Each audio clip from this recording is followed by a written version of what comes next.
Welcome back to our channel.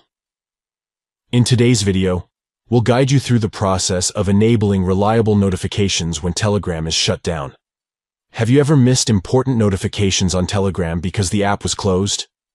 Well, worry no more. Telegram provides a feature called Keep Alive service that ensures you receive reliable notifications even when the app is shut down. So, let's dive into the step-by-step process of enabling reliable notifications when Telegram is shut down. Let's get started. Step 1. Open the Telegram app on your device. Step 2. In the top left corner of the screen, tap on the 3 stacked lines.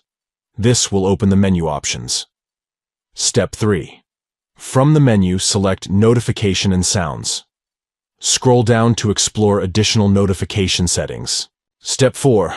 Look for the option labeled Keep Alive service and enable it. This will ensure that you receive reliable notifications even when the Telegram app is shut down. By following these simple steps, you can easily enable reliable notifications when Telegram is shut down, allowing you to stay connected and never miss any important updates. Enabling the Keep Alive service in Telegram ensures that you're always in the loop, even when the app is not actively running on your device. This feature is particularly useful for receiving time-sensitive messages and staying connected with your contacts. Thank you for watching, and enjoy the seamless and uninterrupted Telegram notification experience, even when the app is closed.